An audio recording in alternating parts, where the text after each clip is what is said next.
So good, so good, so good.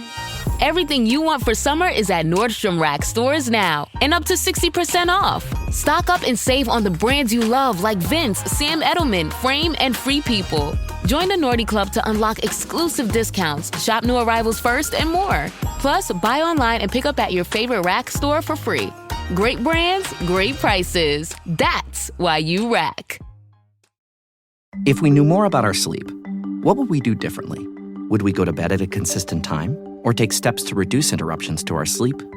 With Sleep Score, Apple Watch measures your bedtime consistency, interruptions, and sleep duration. Then, every morning it combines these factors into an easy-to-understand score from 1 to 100. So you'll know how to take the quality of your sleep from okay to very high. Know your sleep score with Apple Watch. iPhone 11 or later required.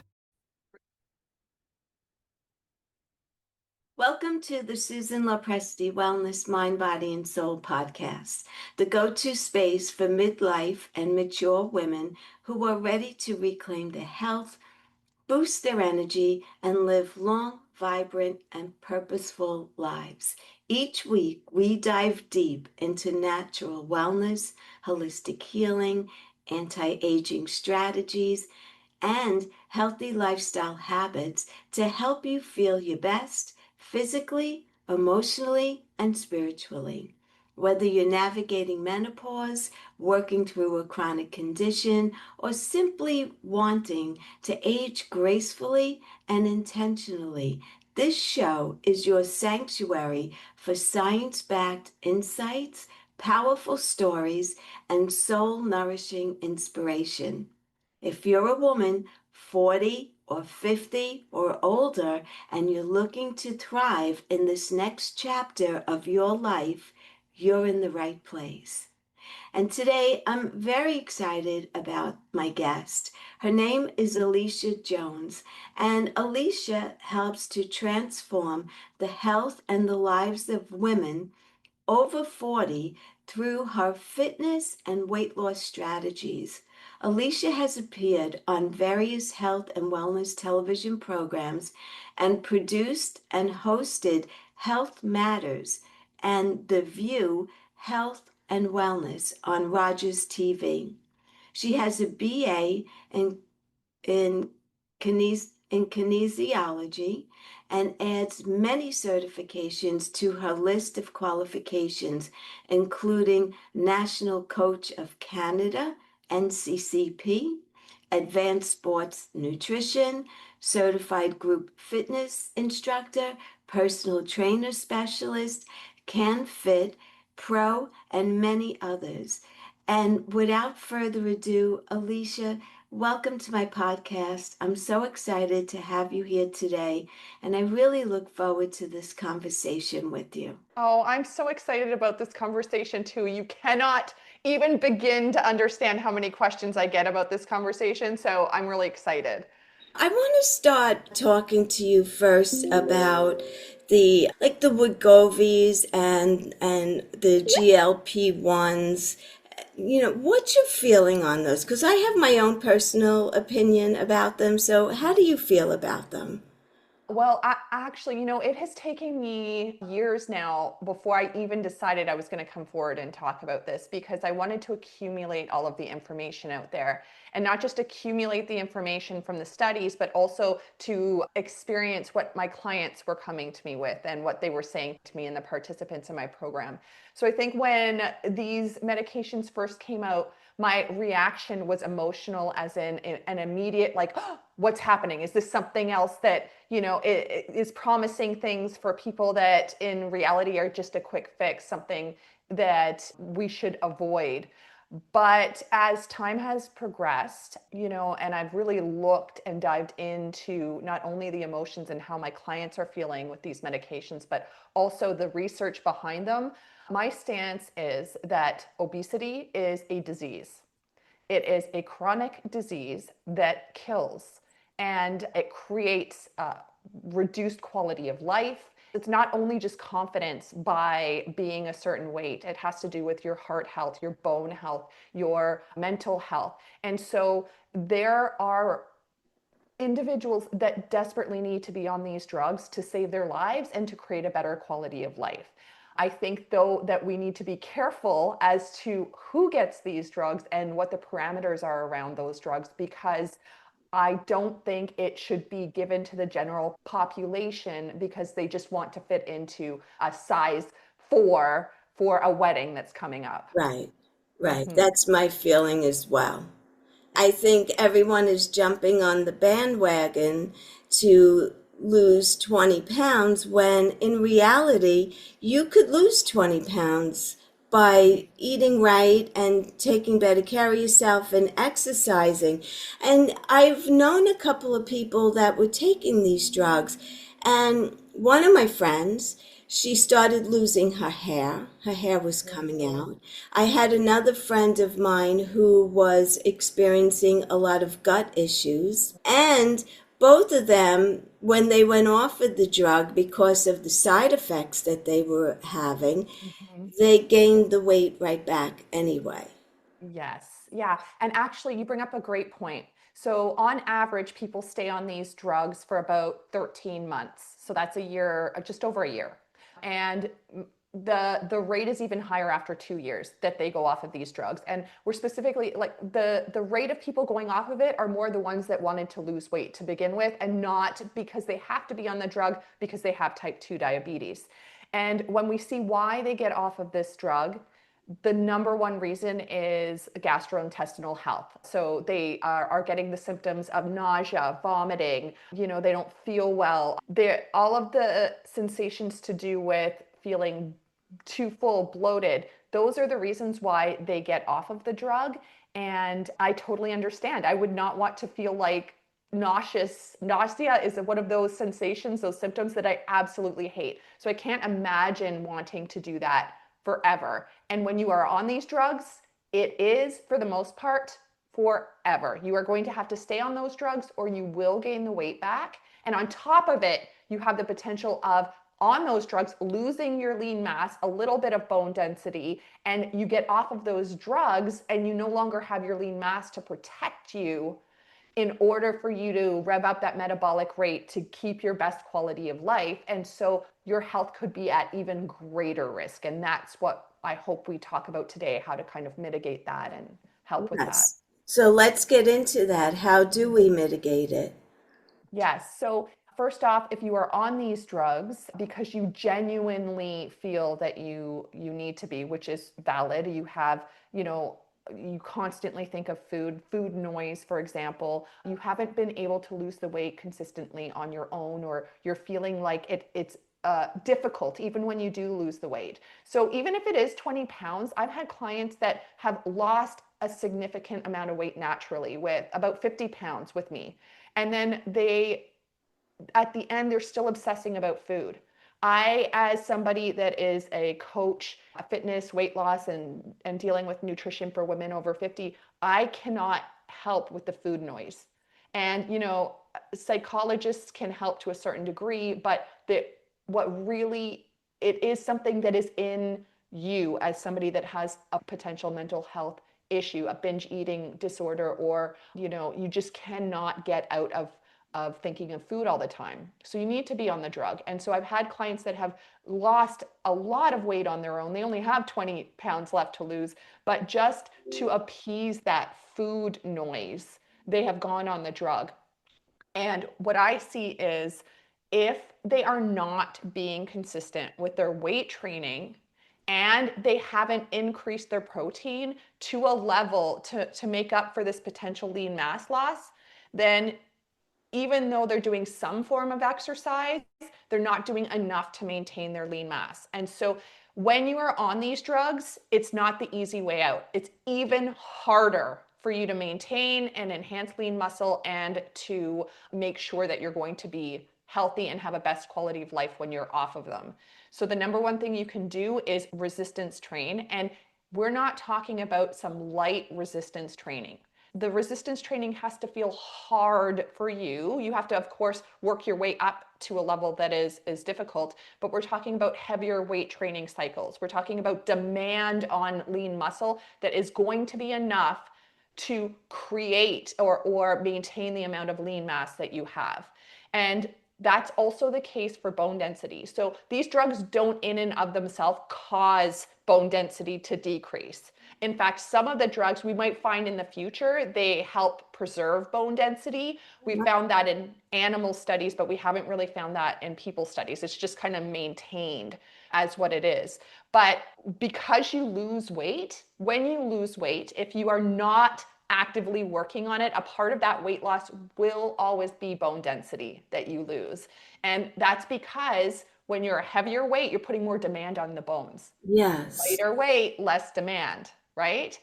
So you've got to create that greater demand as you're losing weight. We're talking about potential impact exercises, or if you can't do impact, you can do things like vibration plates, you can do heavier resistance training, weight-bearing exercises, and it does need to get to a point where you are feeling that it's hard by the end of that workout. Right. Wow, that's great. That's great information. Yeah, so as far as the psychological issue with always focusing on eating and food is always on your mind, that's an eating disorder, more or less. Yes, it is. It could potentially be an eating disorder. It could be how your hypothalamus or your brain regulates food and eating patterns and food noise, for example, and what your environment is. So it's not cut and dry. So I would always myself hate to say, oh, you've only got 5 pounds to lose. You shouldn't be on these drugs. I mean, take a look at Oprah, for example. How much had she lost? And she had maintained after retirement for quite a long time, but she was still struggling psychologically, emotionally with the food noise. And I have found that as well with clients that are still eating foods that they love. And I have a client that I've been with for years. I love her to death. And she is one of the ones that lost 50 pounds. But it was always hard. It's always this feeling of there's a piece of pie that I'm eating right now in front of me, and I'm thinking about that next slice that's in the kitchen. And it isn't as cut and dry as just don't have the pie in the house, because there's still that motivation or drive to go get a second pie. And so if that is what you're experiencing, then yes, I think that you need to go to a doctor, explain this. In that specific case that I'm mentioning, the individual was also in therapy for binge eating. And so it's not just like you're deciding that you have some food noise. You're actually getting diagnosed with obsessive or compulsive thoughts of food on a daily basis. It's almost like an addiction where you're feeding to fulfill something that you feel like you're lacking on the inside. This is the way I perceive it anyway. I mean, whether you're an alcoholic or a drug addict or food, and I don't want to say food addict, but some people really are food addicts. They're feeding something that's not nourished within their soul in a way, and they go to food, where some people go to shopping or some kind of substance abuse. So I feel like a lot of it is psychological. Yes, absolutely. It can be. And we know too that it's not just as simple as, I mean, for some people it is. For some people it is an emotional eating. You're doing it to fulfill a void within you, or because you're not directly coping with your emotions. But we also know that there are brain changes that happen. So for example, you're talking about an alcoholic. If there is a history of alcoholism, you're more genetically predisposed to that. And the brain chemicals, that dopamine, that feeling that you get, someone else might not have that same feeling. And it's the same with food. It's the same with shopping or gambling. And so what these drugs can potentially do is quiet or calm that fulfilling or happy effect, the dopamine effect that you get from this addiction that you have, whether it's food, alcohol, or shopping. So am I hearing you correctly when you say that the drug actually helps with the addiction part of it? Yes, and they're looking into it further for alcoholism, for shopping addiction. It quiets down that part of the brain that creates that pleasure center from this addiction or activity.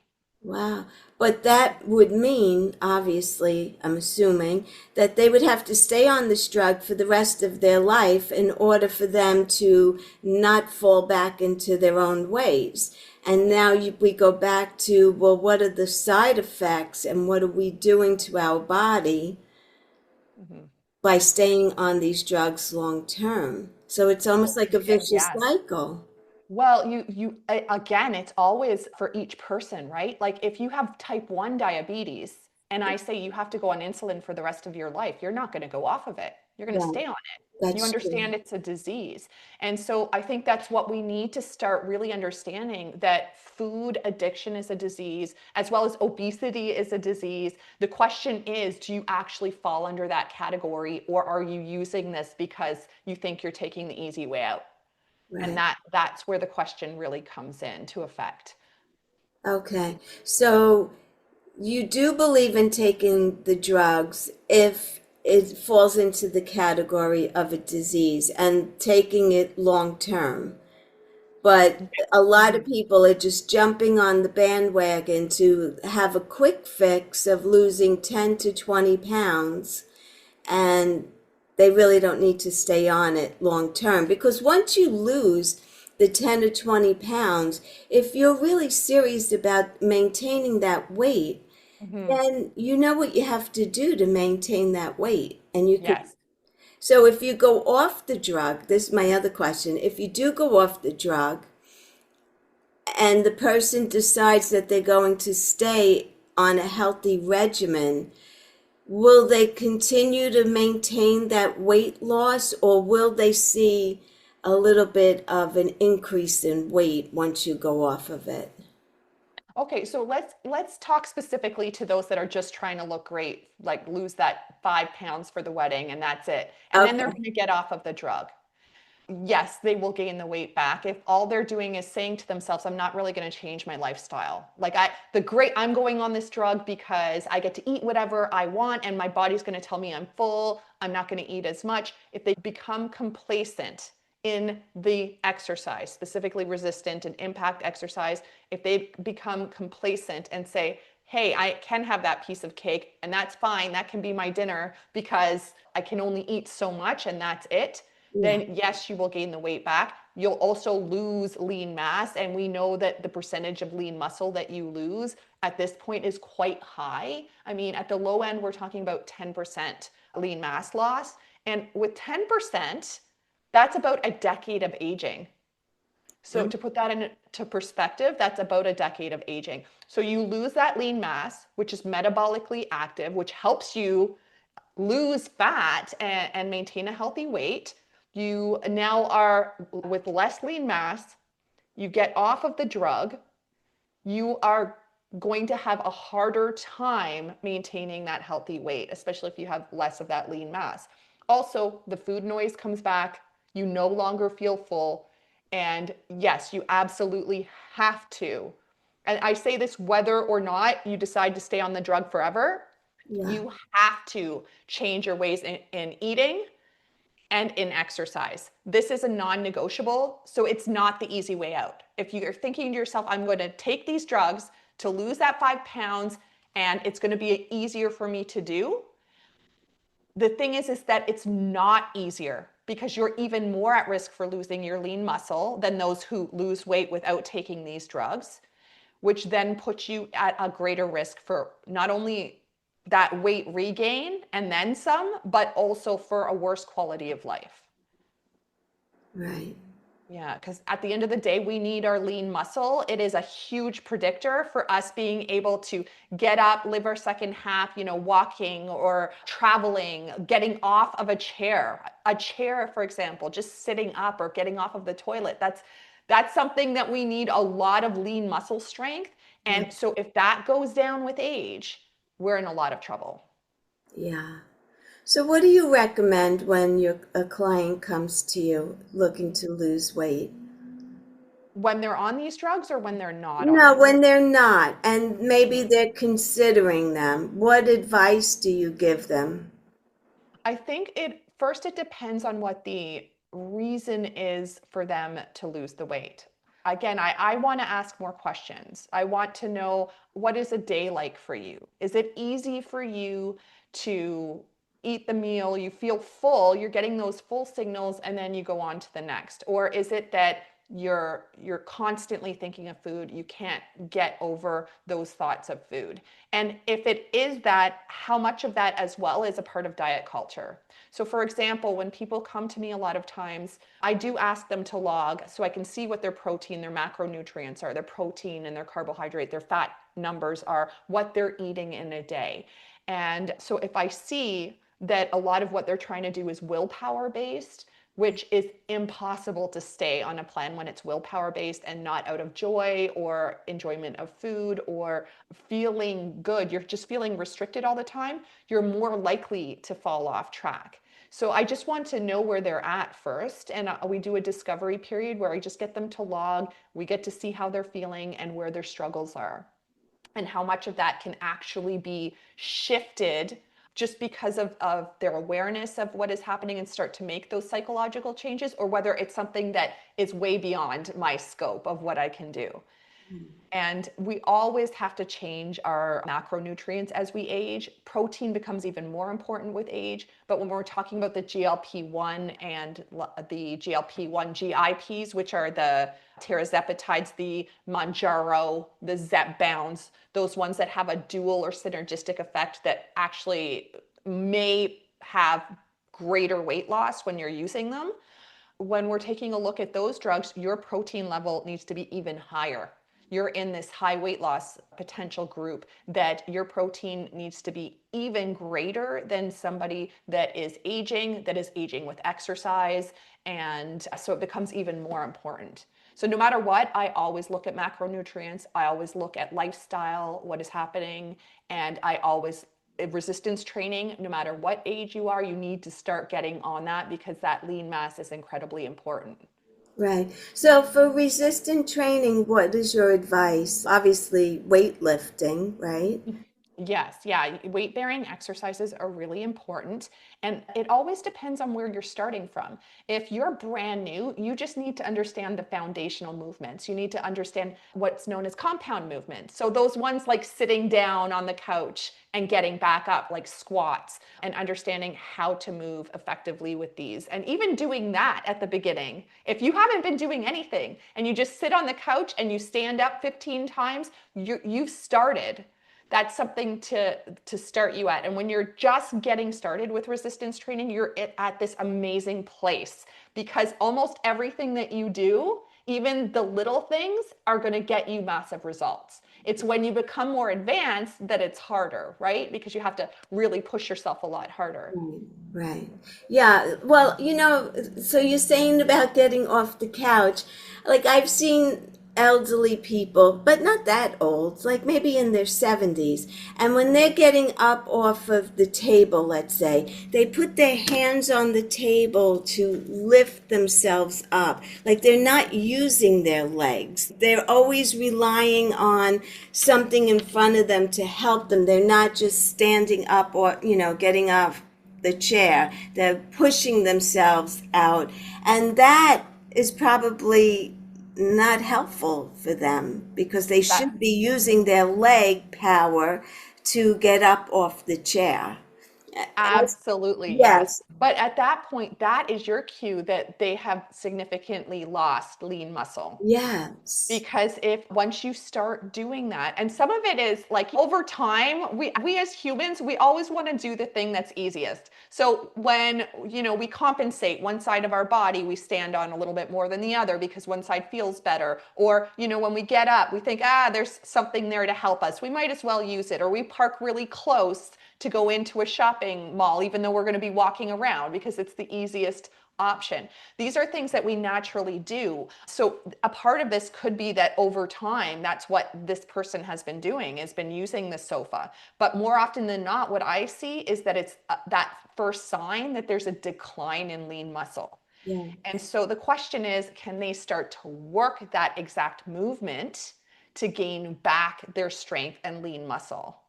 Right. So, for example, maybe they just do one repetition of that where they place their hands on their thighs instead of on the thing beside them. Or if they really need that thing beside them, can they go back down to the ground and do that 3 times or 5 times or 10 times, and then switch sides to make it even before they decide to go on with the rest of their day? Because even that little bit of the repetitiveness in doing it more than once is going to start to create or stimulate lean muscle growth. Right. What about walking? I know that's not weight-bearing exercise, but doesn't that help to build muscle as well? Walking, I mean, we all, I guess first off, it depends what kind of walking you're doing, and it's impact for sure. You're doing some impact. So it's better than nothing. Again, Right. if you're not doing anything, it's better than nothing. But what happens is our bodies are really, really good at becoming efficient at what we're given. So if walking is something that we're doing all the time, it's normal, we're pretty used to that movement, which means that we're not really getting any more enhanced level of bone density. We're not getting any more enhanced level of lean mass. We're maintaining what we have at best. So Okay. it's not, we really do need to kind of poke the bear, if you will. Like we have to create some sort of sensation that our body says, whoa, I can't believe she did this to us. We now have to become stronger. We have to do something to shift, enhance more lean muscle, or, start to create some more bone density because she might do this to us again. So you've got to do that over and over again, repetitively to your body. Yeah. Wow. Okay. It's great advice. Really good advice. Give me some final thoughts that you'd like to leave the audience with today, Alicia. Yeah, I think if you're on these drugs, because if you're on GLP-1s or the tirzepatides, if you're on these because you genuinely feel that you need to be on them, I think it's important to say you're not lazy. It's not because you're broken or there's something wrong with you. You genuinely have a health condition, just like there are a whole bunch of other health conditions. And when you have a health condition, you need to be on medication. But that being said, no matter who you are, if you decide to be on these medications, it's harder work. And you have to understand that and weigh the risk to benefit to that. Because you do need to exercise and you do need to eat healthy. Otherwise, long term, the consequences are dire. And what about a woman who needs to lose 10 pounds and they go in that direction? What do you say to them? I say you are no different. You still have to really work hard at your exercise, at your eating, and at the end of the day, if you were planning on doing that anyways, the first step I'd say is to avoid any of those symptoms that we know people go off of the drugs, and any potential risks, even if they are small or large, whatever the case may be. Why not try it on your own first? Work hard as you would for 3 months. And at the end of those 3 months, you can reassess then if it's necessary. But you have to do the work. Do you think it takes 3 months to lose 10 pounds for some people? In theory, it should be slower weight loss. Like the average weight loss that we should be losing is about 1 to 2 pounds a week. And that's for that lean mass maintenance that we don't, if you lose weight fast, you're more likely to lose your lean muscle and bone density, and we've talked about the importance of lean mass. Not only that, the lifestyle changes haven't occurred. And so you're more likely to gain the weight back and then some. Right. So 1 to 2 pounds a week is good. So if we're talking about 12 weeks, in theory, you should be able to lose 12 pounds. If you're going slower, some of my people want to go slower because they want to work on the lifestyle changes. And some of them are really like, no, I understand the lifestyle changes. This is my moment. I'm really ready to change. So if you lose half a pound even, that's what, 5 pounds by the end or 6 pounds by the end of 12 weeks? But you're more likely to maintain it naturally if you do it naturally. I think someone who is looking for a lifestyle change is more likely to stay the course and maintain their new weight than someone who has an event coming up and wants to lose 10 pounds to look great in the dress. if that's their only motivation to look great in that dress, at the end of that event, most likely they're going to go back to their old ways of eating and less exercise. Yeah. I will say, and this might be controversial for me to say, I find that if somebody's just trying to lose the 5 pounds to look good in a dress, they don't understand the severity of being a healthy weight. What they're doing is they're doing it for the vanity. And at the end of the day, that's an external motivator. The external motivators never work long term. It has to be an internal motivator, your health. You understand that you might die if you don't lose weight. You understand that your heart health, your quality of life is suffering. You know, who you are in the future is in jeopardy. You are more likely to stick to your weight loss when it is an internal factor of motivation than just because someone's going to see you in a nice dress and you look good in that picture. That is excellent advice. Excellent. And that's what weight loss should really be all about, longevity. Yes, Yeah. absolutely. Yeah. Yes. And I don't think that people that do this 5 pounds off for the dress and then end up gaining it back and then do that again. Yo-yo dieting, that's a type of yo-yo dieting. Yes. It can potentially be worse than smoking cigarettes, okay, for what it does to your heart and your lean mass, for your health risks. Yo-yo dieting is linked to worse quality of life. So that's also something to think about. Wow, that's interesting. I didn't know it was equivalent to smoking cigarettes, which is pretty bad. Yeah, again, it's probably not if you're losing like 1 pound a week, but it's that severe weight, like we're talking about Yes. severe dieting in order to get those results. Yeah. Well, Alicia, thank you so much for joining me here today. I appreciate this. I will put all of your information in the show notes where people can find you and learn more about you. And I wish you the best of luck. Thank you. Thanks for having me. You're welcome. Thank you all for joining me here today. I appreciate each and every one of you. If you enjoyed this episode and you think it would benefit someone who you know and love, kindly share it out with them, please. I would so appreciate that. Please leave me a comment and let me know what you thought. And if you're not currently following me, please subscribe so you'll know when I drop a next episode. And again, I just want to thank you. I appreciate each and every one of you. And until the next time, be well, stay happy, and bye for now.